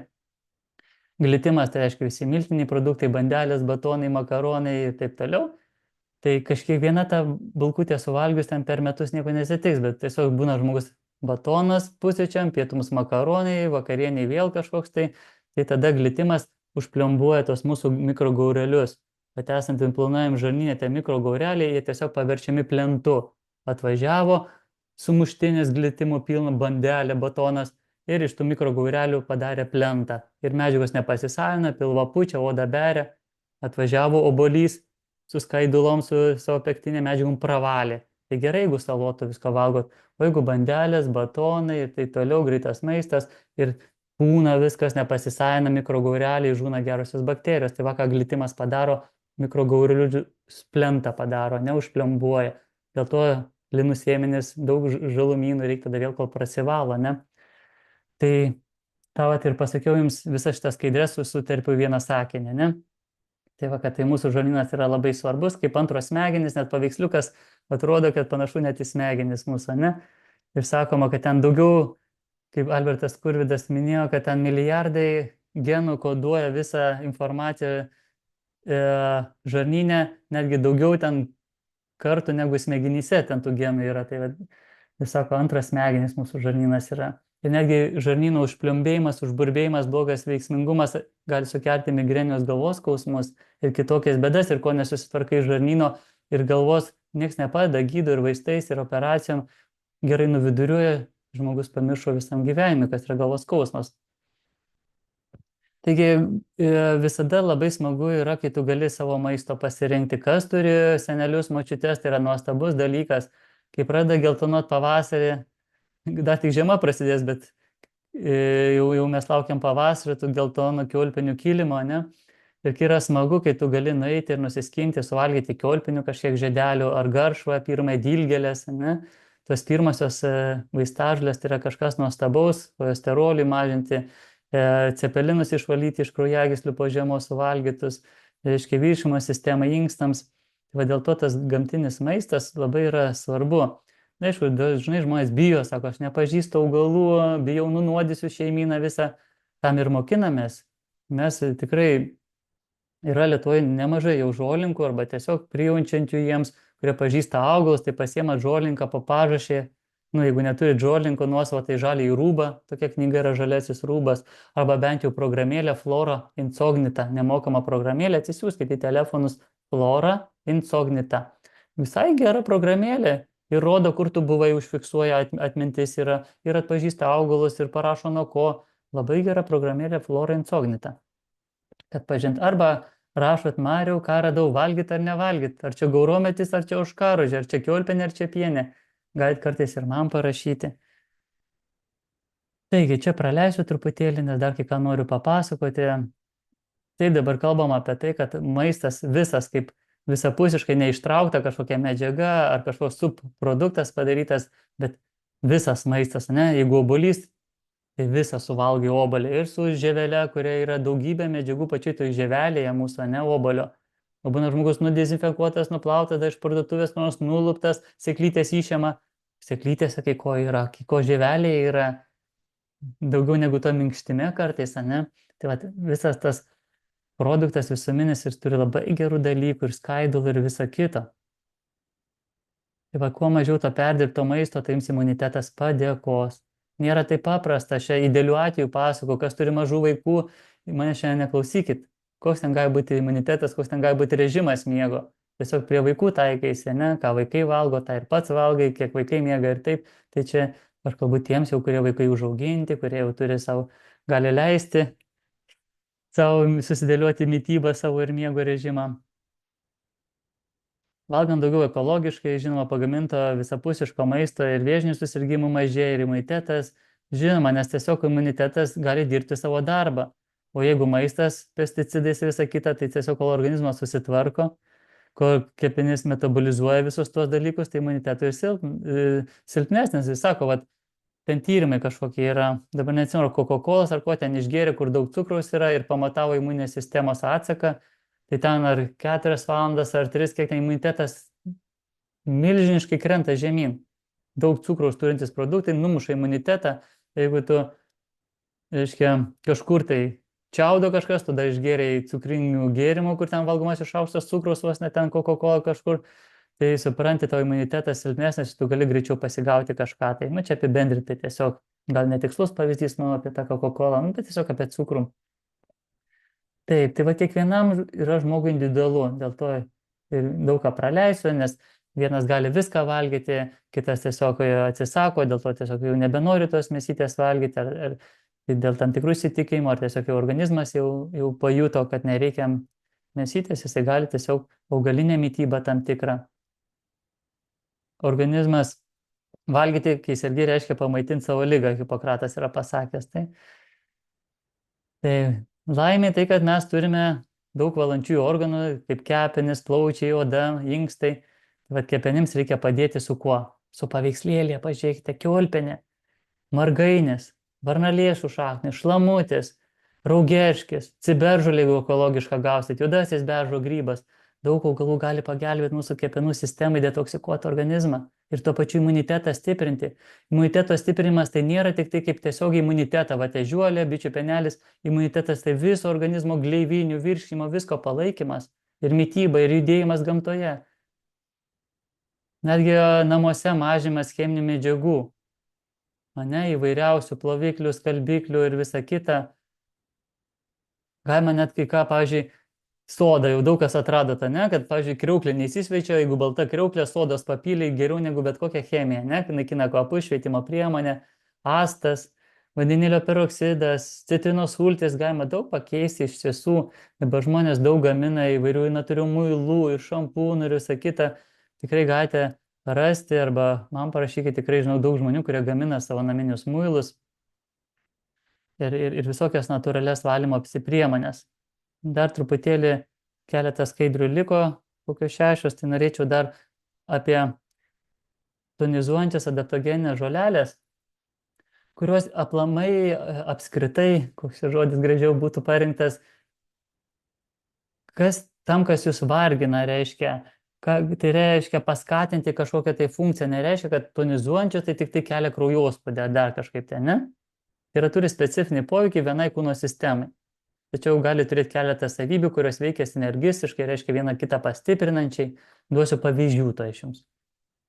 Pavyzdžiui, gudobelė, puikus augalas, matot, gudobelė, vaisiukai, prieš tai renkami pavasarį lapai žiedai, o paskui rudeniop vaisiai, uogos, obuoliukai tie. Yra puikus širdies kraujagyslių toniko pavyzdys. Jis gerina širdies apytaką, skatina bendrą širdies veiklą, padeda sumažinti padėjusių kraujospūdį, apsaugo kraujagyslės nuo pažeidimų, uždegimų, galiausiai užtikrindama švelnų ilgalaikį degeneracinių, senėjimo įvairių senatinių pokyčių. Puikus augalas, bet jeigu nežino, sako, ką duoti močiutei seneliui dovanų, gudobelės padovanok, ne? Taip. Atstatyti tonusą reiškia grįžti subalansuoti tam tikrą, reiškia pusiausvyrą, ne?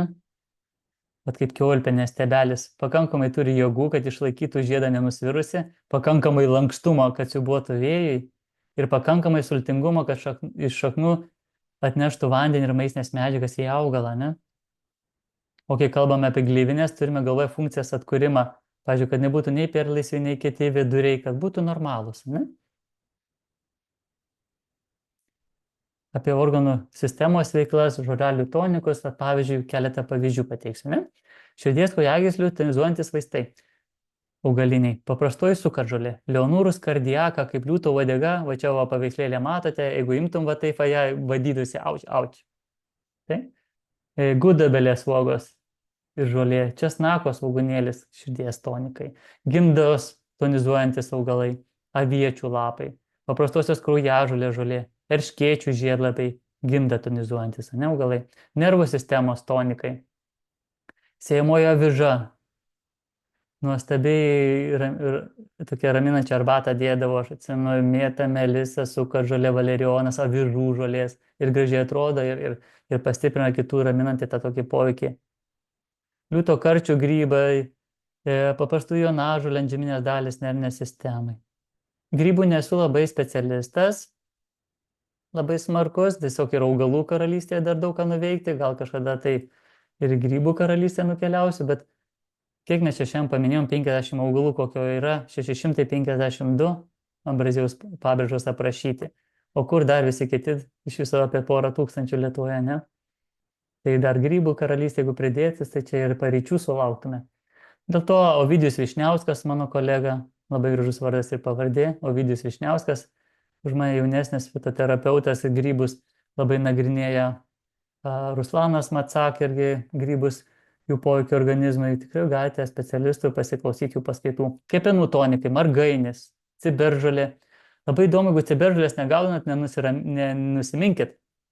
Ciberžolės pakaitalas, jeigu galima tai pasakyti, yra paprastasis raugerškis, berberis vulgaris, barbaryso, saldainiai būdavo tokie, žinot, raugerškį kiti auginat, šaknų žievė.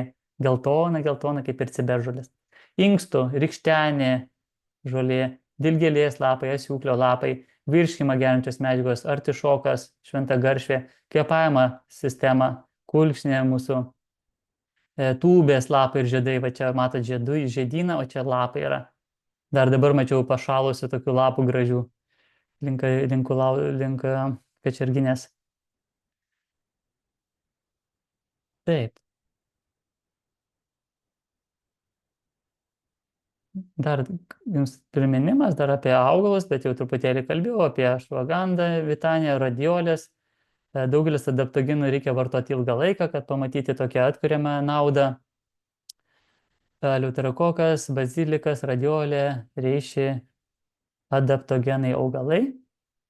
Galima va tokį mišinuką pabandyti pasigaminti, tokius rutuliukus, sveikatos rutuliukus skanius. Pusę puodelio miltelių, žolelių, adaptogeninių mišinio. Nu, ką turi tarp kulšnis, liuterokoko, švagandos. Vienas šaukštelis imbiero šakniastiebių miltelių, vienas šaukštelis kardamono arba pankolio, vienas puodelis žemės riešutų ar migdolų, kokio jūs turite sviesto, pusę puodelių medaus. Tokį va pasiruošėt. Arba kažką panašaus, visada galima improvizuoti truputėlį. Papildomai, jeigu norite, galite įdėti migdolų smulkintų, kakavos gabalėlių, bet nebūtina, užtenka ranų spirulinos, jeigu pridėsite kanapių sėklų ir taip toliau. Ir didelime dubinėje sumaišyti visų riešutų tą sviestą, šviežią medų, kitame sumaišyti visas žoleles, lėtai įmaišyti žolelių miltelius į tą mišinį medaus ir riešutų, kol tirštą pastą pasidarys, iš tešlos iškočiuoti tokį rutuliukus, pabarstyti žolelių miltelis, kad nesuliptų, laikyti šaldytuvą ir valgyti 2-3 kartus per dieną po tą rutuliuką. Nuostabus rutuliukai, po eglute padėti kažkam, tai imunitetą stiprintis rutuliukai, rankų darbo. Taigi apibendrinimai, keliausime jūsų klausimus. Iki 7:30 būtų gerai baigti, liko 10 minučių, bandysim. Taigi viską apibendrinus, ką galima pasakyti. Įdomus dalykas tas imunitetas, dar įdomesnis yra žmogus ir augalų pasaulis. Reikia visiems kažkaip tai atrasti bendrą šneką, gražiai gyventi, nes žmogus labai daug iš tikrųjų sugadina savo gyvenimo, kenkdamas mitybą vieną, cukrus, glitimas, pieno produktai. Daug savo pasunkinę gyvenimo, sako žmogus, kol atsikeliu, kol visus kaimynus apkalbu, kol visiems pavydžiu visko, sako, nėra kada ir gyventi. Paprasti dalykai iš tikrųjų stiprina mūsų imunitetą, nes imunitetas tai nėra tik tai mūsų fizinio kūno kažkokia tai priežiūra, įdėti maisto tinkamo, tai yra ir fizinė, ir psichinė, ir dvasinė sveikata. Dėl to tiesiog toks metas dabar už lango tamsu, tai kviečiu ieškoti tos šviesos savyje, viduje, o jeigu įgausi jėgų, dar ir su kitais pasidalink ir jiems kelią nušviesk. Taigi, čia literatūros šaltiniai, kur čia remiuosi, nes čia yra įvairių knygų, iš kursų, iš anglų kalba, iš daug kur. Čia yra sveikatos komanda, kur galima, kaip minėjau, rasti įvairios pagalbos. Ir Edvardą Kazlauskį minėjau, fitoterapeutą, ir Vilma Matulevičiūtė, Virgilijus Kirkevičius, Ilona Ugintė, detoks programos Edmundas Petruoka, kur padeda atsipalaiduoti, išmokti, ateiti į save. Ignas Zakarauskas, judesio specialistas, nuostabus. Albertas Kurvidas, stebėkite į Facebook'e, kiek daug informacijos. Ir žolinkai, kurie augina žoleles. Bernardinas Marčius, juodas beržo grybai, ten ir konsultuoja žmonės. Gintaras Nacevičius, Gaurometis, Giedrė Bružienė, Monika Smilgytė ir daug kitų, visus net neišvardinsiu. Tai yra čia, galite nusifotografuoti dabar, print screen pasidaryti, turėti šitą sveikatos komandą, tiesiog ir kreiptis juos pagalbos, jeigu prireiks. Tai puikiai yra žmonių komanda ir žinoma, sveikatos biurą kreipkitės, ten daug nuostabių dalykų. Kam šiandieną neužteko ir kilo daugiau klausimų negu atsakymų, aš vedu tokius vaistažolių kursus ir kas nori tiesiog kartą į savaitę susitikti, tai dabar jau gruodžio 10 dieną naujas kursas prasidės, va čia truputėlį parašiau, tai yra 15 tokių punktų, 13 paskaitų, po 1,5 valandėlės kažkur tai, kur skaidrės lieka, įrašai lieka metams, 2 ir kiek norėsite. Vienas užsiėmimas gamtoje, tai ką išmoksime, susitinkame gyvai ir kažkur tai šį kartą Vieškūnų piliakalnyje kviesiu, jaučiu, kai atšils orai pavasariop. Ir dar papildomai gaunate ir garso įrašų visokių, bendravimą, konsultacijas, visą kitą. Tai kainelę parinkau tokią, kad tiesiog jau minimaliausiai, kad visiems būtų prieinama. Tai kadangi žmonių nemažai jungiasi, tai tą kainelę tokią galiu ir palaikyti nuolatos. Ir Kas susidomėsite, tiesiog parašykite man elektroniniu paštu ar per Messenger. Geriausia elektroniniu paštu, nes per tas Messengeris pusę žinučių negaunu, tai geriausia elektroniniu paštu. Mariau, noriu kursų. Ir aš jumis priimsiu ir galėsite tiesiog daugiau bendrauti. Čia mano kontaktėliai yra. Yra tokia Mariaus Lasinsko vaistažolių grupė, nemokama grupė, kur kartais įkeliu kažką, tai jau Mariaus Lasinsko vaistažolių kursai, nemokamas puslapis toks Facebook'e. Ir galite tam matyti mano visus buvusius kursus, kuriuos irgi galima įsigyti. Ir kovo kursas yra, gegužės kursas, ir rudens kursas, jau 3 kursai yra buvę, ir medžiaga viską lieka, galima įsigyti irgi juos. Ir elektroninis paštas, va čia va, marius.lasinskas@gmail.com. Tai dar kartelį dėkuoju Kauno rajono visuomenės sveikatos biurui, Renatai ir Laurinai ir visai komandai už tokią galimybę. Būkite sveiki, visi laimingi. Oficiali dalis baigta, dabar pasižiūriu jūsų klausimus, dar atsakymus truputėlį turime. Pasižiūrėkime, ką jūs man gražaus parašėte. Tai. Kristina geria smiltinių šlamučių, žiedų, kiaulpienių šaknų, aviečių, dirvinio siūklių, ramunėlių, beržų lapų, didžiųjų varnalėšų šaknų arbatą. Aš dabar skaitau pokalbių langelį, gal ir jūs ten matot, galite atsidaryti. Nuostabi arbata. Labai mėgstu ežiuolę. Norėčiau skaidrių. Bet Jurgita, čia man nerašykite, jūs parašykite man į paštą, kur aš nurodžiau, gerai? Gal visiems nereikia, nes jeigu pradėsit visi rašyti, gal ir atrašysiu, kiek čia jūsų 50. Esu girdėjusi, kad gauromečio arbatą gerėt naudinga ne tik nuovirą išgerti, bet ir suvalgyti tirščius. Ar tai galioja ir toms vaistažolėms, kurias šią paskutę minėjote, ar visgi yra tokių, kurių tirščius geriau būtų palikti? Orinta, aš minėjau apie tai, kad tirščiuose dažnai lieka medžiagos, kurios netirpsta vandenyje. Jeigu jums reikia tiesiog kvėpavimo sistemą, jums reikia rūgštingumą, refliuksą gydyti, tai užtenka gaurometį išgerti ir tiesiog tą vandeninę dalį. Bet jeigu jūs norite gauti priešuždegiminės medžiagas, AE, vitaminus, karotenoidus, kurie netirpsta vandenyje, jie tiesiog liks nuosėdose. Tai labai teisingai yra išgerti ir tas tirščius suvalgyti, bet nepatogu. Tai dar paprašiau būtų prieš dedant į arbatą kuo smulkiau sutrupinti ir kai liks ant dugno paskalatuoti ir išgerti, medučių truputėlį palaižyti ar riebaliuko kokio, gal riebaliuko ir skrandyje ras valandos bėgyje. Tai tikrai tikslinga yra su nuosėdom, ypač tada, kai jums reikia tų priešuždegiminių, jaunystės eliksyrų, karotenoidų ir kitų medžiagų. Linga, kokias žoles geriausiai vartoti sergant refliuksu, kai graužia liežuvį ir kaupiasi rūgštis skrapšliai burnoje ir kokiais kiekiais, ar tų žolelių tirščius taip pat suvalgyti. Jeigu suvalgysite tirščius, Linga, šiuo atžvilgiu rūgštingumą gali ir kelti, nes yra tų daug medžiagų, tokių ir dirginančių gaurometę, tai šį kartą gal nevalgykite. Šiuo atveju geriau gerti užpilą gauromečio. Valgome į šaukštą, litrui vandens, 2 valgome į šaukštą į gauromečio džiovintojų į termosą, litrą vandens, palaikote kokią 20 minučių, gal nukoškite, gal vis dėlto ir tada į termosą. Ir dienos eigoje ant tuščio gerkite, tą gurkšnokite visą litrą. Prieš pusryčius, prieš pietus, prieš vakarą, tiesiog vienas iš geriausių dalykų, kas man padėjo nuo refliukso, 7 metus turėjau, niekas nepadėjo, net iš vaistų, o gaurometį sutvarkė visam laikui. Žinoma, ir mitybos korekcija ir visa kita. Jeigu bus labai kažkokie asmeniniai klausimai, jūs man geriau elektroniniu paštu gerai parašykite, nes dabar prie visų gal ne visi ir norite atskleisti visą kitą, o kartais ir man trūksta informacijos, tai čia tokie dabar labai greiti atsakymai. Dar pakartokit šalingripo arbatos sudėtį ir proporcijas. 2 dalys šeivamedžio žiedų juoduogio, šeivamedžio žiedai 2 dalys. Ką reiškia dalis? Tai gali būti šaukštelis, tai gali būti sauja. Jeigu vienam kartui tai šaukštelis gali būti ta dalis. Jeigu ilgesniam laikui gaminsite, tai gali būti sauja, puodelis. Tai santykiniai, sakau, santykiniai. Tai 2 dalys šeivamedžio žiedų, 2 dalys liepų žiedų, 1 dalis šalavijų lapų ir 1 dalis čiobrelių žolės. Kokio amžiaus vaikams galima duoti vaistažolių arbatas?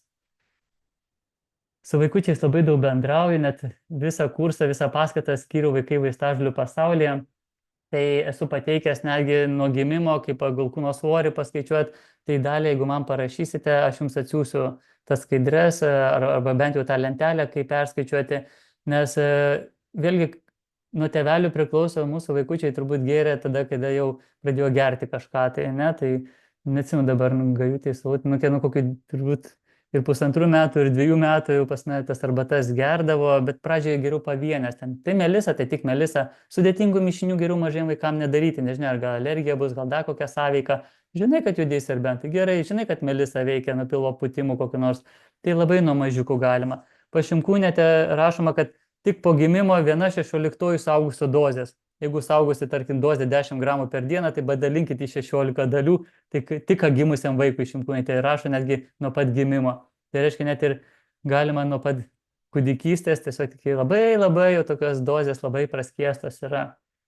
Ir pagal situaciją, kokia tai yra lyga, tai ar vaistą duoti kokį nors, ar geriau žolelę, tai geriau žolelę tinkamai parinkta vaikučiams. Nevartoti pieno produktų, tai reiškia ir sviestas, ir varškė netinkami. Gintarė, čia labai yra, sakau, paskaitos metu apibendrintai viskas kalbama, dėl to gali būti ir daug netikslumo, priklausomai nuo žmogaus situacijos. Vienam užtenka tik nuimti parduotuvinį pieną, tiesiog tą patobulintą, ilgai negendantį, ne? O palikti ten tą vadinamą panyro sūrį, gysviestuką, o kitam gal net ir jogurtą palikti, kad tų gerų bakterijų žarnyne statyti, labai yra individualu, bent pradžiai parduotuvinio pieno to paprasto, ne? O ten tuos fermentuotus produktus visokius kartais galima ir palikti, bet dažnais atvejais geriausia visą pieno produktus nuimti, jeigu kolitai ypač opiniai kažkokie yra, gleivių daug gaminasi, kol sloga praeis, bent savaitėlę visus geriau nuimti. Ar ežiuolių arbatai tinka tik jų žiedlapiai, lapai tinka ir tie švigliuoti žiedų viduriukai tinka? Iš tikrųjų mes dažniau ežiuolių žiedai sakoma, bet imame ir kartais ir lapus, ir viršūnėlę, tai imkite visą ežiuolį, nes tikrai nedaug jos priauginate, kad leistumėte savo tik žiedlapėlį susirinkti, bet viduriuką būtinai, visą žiedą ir lapelius galima. Kokie produktai darželinukams būtų geriausi imunitetui ar po ligos? Produktai. O sakau, čia reikėtų tokių gydantį lėkštėje, Ingrida Kuprevičiūtė, tokių grinai jau mitybos specialistų, kur sudarinėja darželiams tenais, reiškia, daug patirties turi. Kokie produktai geriausi imunitetui? Iš viso vaikam, kad valgytų jau yra gerai. Kartais būna, tu vaikui net nieko neįduosi. Grikiai pas mus, tai įnamiausia namie grikiai yra labai gerai. Glitimo neturi vienas dalykas, tai jeigu kviečiai, ten rūgiai, miežiai, tos avižos, taip ant ribos, tai grikiai neturi to glitimo, tai grikiai labai gerai yra. Ir aišku, oboliuką, visą obolį. Iš kaimo nepurkšta niekada, oboliuką duokit. Daug žalumynų, visada gerai yra, daug žalumynų įvairių. Ar adaptogeniai augalai tinkami vartoti prieš miegą, ar jie labiau tonizuojantis netinkam vakarui? Tai kai kurie augalai, gal skaidrėse spėjot paskaityti, kai kurie labiau tonizuojantis yra, ne? Ten kokios nors ženčenis ar ką nors, tai geriau pirmoji dienos pusėje. O būna augalai adaptogenai, kurie net ir raminančiai, kaip vykdančioji vitanija, švaganda, net nuo nemigos gydo. Adaptogenai yra tonizuojantis, kurie daugiau pirmojos dienos pusėje, ir yra tokie tinkantis į vakarui. Reikėtų pasitikslinti. Bičių penelis, pavyzdžiui, pirmoji dienos pusėje, nes naktį eisit nemiegoto šokti. Dabar pastiksliai visų dar neatsiminsiu adaptogenų, bet liktai skaidrėse buvo minėti, kurie labiau tonizuoja, kurie ramina, kurie kelia kraujospūdį, ten ženčeniai, bičių peneliai, tai pirmoji dienos pusėje, o vakarui daugiau tenais švaganda, kas ten dar iš tokių, kurie adaptogenai, bet jie neveiks tonizuojančiai, kaip tik net raminančiai. Ar galima ir kaip naudoti margainį, jeigu pašanta tulžies pūslė? Būtina naudoti, nes tulžies pūslės darbą kažkas turi atlikti. Tai dėl to dažnai naudojama margainė. Ir margainius tiesiog, arba jeigu rimta bėda yra, tai dažnai mes imame ekstraktus kažkokius, tai jeigu turit galimybių, tai sėklų nusiperkat, susimalat ir po vieną įvalgomą šaukštą profilaktiškai, arba 2 valgomai šaukštai prie ligų įvairių. Naudoti milteliais, užgeriant su visom nuosėdom. Labai įdomi paskaita, ačiū Kristina, norėčiau skaidrių, bet čia nerašykite, nes aš čia nematysiu paskui jūsų šitų kontaktų. Dar kartelį man asmeniškai parašykite gerai, nes čia dabar, kad man parašėte, aš tiesiog nematysiu jūsų šitų kontaktų, kai baigsis paskaita. Ar žolelių, ar jų mišinių mažinti cholesterolį? Žinoma, čia keletą net paskaitų skirsiu ir žiemos kurse apie cholesterolio mažinimą, nes tai susiję net ir su cukraus vartojimu, ir kur atrodo visiškai skirtingi dalykai. Bernardinas Marčius, kur minėta kontaktuose, gamina kiaulpienių šaknis, varnalėšų šaknis, margainių sėklos, šlamučių žolė, juodasis beržo grybas, beržulė arba raugerškis į miltelius paverčia ir geria milteliais tokius nuostabiai cholesterolį tvarko. Ir mityba, žinoma, judėjimas. Norėčiau skaidrių įrašo laimą, parašykite man nurodytais kontaktais, dabar aš čia negalėsiu jūsų nieko padėti. Kas yra bronchų gelbėtai? Išvalo statą, gražinai reikiuoti bronchai. Plaučių žolė, tamsioji ir vaisnė plautės, anksti pavasarį, gražus augalėlis plautė. Anksti pavasarį, pavasarinė raktažolė, šalpusnis, tramažolė šliaužiančioji, o žiemos metu eikite į miškus, pušis, eglė, kadagys, nuostabios, atgrąžintis ir reikiuoti, kaip rašot bronchus, ne? Koks būtų žolelių kompleksas celiakijos pasiekmėms mažinti? Taip, tai mityba pirmiausiai. Pirmiausiai mityba, priežastį šalinti, ne? Netoleravimas, celiakija, glitimo netoleravimas, tai pirmiausiai produktai be glitimo. Labai daug jau čia ką reikės nuveikti, nes nėra taip paprasta, daug kur glitimas yra, ne? Visus miltinius, kviečiai, rūgėjai, miežiai, net ir avižos, pasiliekant tik tai grikius, balandą, burnoti, ryžius geresnios kokybės, mažiau apdirbtus, daug daržovių, skaidulinio maisto ir daug kantrybės įmanoma. Pavyzdžiui, gyvenimo būdo keitimas. Jau matau, padėkojat, Saida, ačiū, Ramas, ačiū, nuoširdžiai dėkuoju už įdomią paskaitą. Ačiū, Vaidilutė, Rugiliai. Kaip su dirviniu asiūkliu neapsireikti, pastebėjau skirtingą jų skonis, spalva. Taip, yra dirvinis asiūklis, yra asiūklių 6 ar 7, kiek ten tų rūšių, yra didysis asiūklis, net raudona knyga, yra ožka barzdis. Jeigu asiūklis vienu metu yra eglutė ir kepurėlė sporangė, gal geriau nereikia, nes bus iš nuodingų stipriai veikiančių. O jeigu pavasarį tik tai kotelis ir sporangė, o vasaros metu tik eglutė, tinkamas dirvinis asiūklis. Reikia programėlę Flora Incognita arba man atsiųskit nuotrauką, pasakysiu. Kokios vaistažolės nuo cholesterolio, nuo skydliaukės? Jau pakomentavau cholesterolį, o skydliaukiai tai yra paprastoji cukražolė. Labai, jeigu neaišku, nes nuo skydliaukės nieko per daug nesako, ar hiperfunkcija, ar hipofunkcija, ar hiper, reikėtų patikslinti, bet jeigu ir nežinote, tai juodgalvė. Prunella vulgaris, paprastoji juodgalvė, pirmi daržai, sodai. Japonai, kinai gydo visas skydliaukės bėdas, normalizuoja, reiškia atstato į pusiausvyrą, nesvarbu ar hiperfunkcija, ar hipofunkcija. Juodgalvė, Prunella vulgaris, labai geras augalas. Jūs nuostabus, paskaitai informatyvi, šiltas bendravimas, nuoširdus pasidalimai, humoras, pralinksmantis, sėkmės. Jums ačiū, Oksana, labai už grįžtamą ryšį. Ačiū, kad parašote, nes visada smagu išgirsti, kaip jums sekėsi. Nespėsime jau mes čia įsijungti ekranų, tai laukiu jūsų komentarų chat langelėje. Kokį gaurometį rekomenduotumėte vartoti, paprastai džiovintą ar fermentuotą? O čia klausimas vertas 4 metų studijų, mano disertacijos tema. Ketafazės fermentacijos įtaka biologiškai aktyvių medžiagų kiekiui siauralapio gauromečio lapuose. Tai man reikėtų ilgai čia jums atsakinėti, bet jeigu taip trumpai, paprastai džiovinta ar fermentuota. Šviežias turi daugiausiai vitamino C, flavonoidų, karotenoidų, šviežias vasaros metu, nuo joninių iki liepos, ten, o paskui lapelius galima dar ir rugpjūtį, rugsėjį rinkti, bet žydėjimo metu geriausiai birželio vidurys, liepos 1 savaitė, kai žydi, jisai visas naudojamas, yra pats geriausias, bet visą laiką nebus vasara, tada susidžiovini, nuo rūgštingumui mažinti, labai gerai ir džiovintas, kitus mišinius darant, o jeigu nori tokį geriau pasisavinamą, apvirškintą, fermentuotą, skanesnę, jūslinės savybės geresnės, tada ir gaminkit fermentuotą gaurometį. Taigi atsakymas toksai, kam ko reikia. Yra vasara, pats geriausias šviežias. Reikia nurūgštingumui mažinti, turėti atsargų, džiovinkite. Norit nustebinti svečius, kasdienį arbatą pasigaminti, geriau pasisavinimą, kvapnesnę, fermentuokite. Bet kad fermentuota pralenkia visas kitas, ne visiškai sutikčiau. Tiesiog fermentacijos metu vienos medžiagos virsta kitomis. Fermentacija vyksta dažniausiai uždaramam inde, tai ten vitaminų negali priskristi, padaugėti, negu buvo džiovintam ar šviežiam. Reiškia, kiekvienas yra savaip naudinga. Taigi dėkite pusę šaukštelio džiovinto, pusę fermentuotą, darykit mišinį, o kai yra šviežia, užsikaskite ir šviežių. Ką patartumėt kortizolį mažinti, subalansuoti? O, Ramutė, klausimą gerą. Kokie 3 paskaitas turbūt skaitėsi su apie nervinę sistemą, apie miegą, stresą. Gaurometį gerkite, tai yra mūsų antinkščiai, kortizolį, adrenalinai, kvėpavimas, ramybė, klausyti savo širdies gyvenime. Nes šitie visi kortizolio adrenalinai išsiskiria tuomet, kai išeiname iš savęs, kai pamirštame savo paskirtį žemėje atlikti, kad turime klausyti ne širdies, ne piniginės, o savo širdies balso, tylo, kuždėsio, to sielo šauksmo, kad tu turi ramutę daryti savo veiklą. Ir tada žmogus, kai savo kelyje, jisai miega ramiai, jisai su džiaugsmu eina į savo darbą arba keičia darbų tuo, kurie jaučia, kad turėtų dirbti.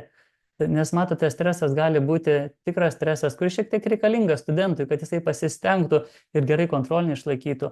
Antras stresas yra menamas, kai žmogus eina miegoti ir sako jau savo, bus rytoj viskas blogai, vasninga, bus slidu, mašinas akumuliatorius senas neužsives, nuvažiuosiu į darbą, darželį vaikai manęs neklausys. Atsikėlė žmogus, saulė šviečia, mašina užsikūrė, darbe visi laimingi. O kodėl aš taip galvojau vakare? O antinkščiai ar suprato, kad čia buvo menamas stresas? Nesuprato, jie vis tiek įskiria adrenaliną, kortizolį. Tai reiškia tiesiog ar tikras stresas, ar menamas, organizmas vienodai sureaguoja. Ir trečias dalykas, labai išderina antinkščius, kortizolį, visą kitą mūsų kava. Truputėlis gerti, kad žemą kraujospūdį galima, viskas tvarkoja, bet kai kiti ekspresus geria 3 puodelius ten per dieną, Red Bulliai, tonizuojantis gėrimai, įvairūs irgi taip pat išderina, tai trečias stresas yra per netinkamą mitybą ir gėrimus. Tai tiesiog gaurometis, augalai adaptogenai. Taip, Vidutė, dėl grikių reikia ekologiškai ieškoti. Ačiū Jums, puikiai informatyvi paskaita, ačiū Daina. Ailinga, ačiū labai, ačiū visiems, dėkoju, jau baigiam paskaitą, labai smagiai, prasmingai praleidom laiką. Nu, va čia buvo svarbiausiai, pasdaryti arbatos, paklausyti apie augalėlius, pabendrauti. O kas kokių klausimų turite, ar dar ką nors, parašykite man laiškelį. Ir ką, ačiū visiems, širdingai dėkoju Kauno rajono visuomenės sveikatos biurui už šitą galimybę pabendrauti su nuostabiais klausytojais ir likite visi sveiki. Iki.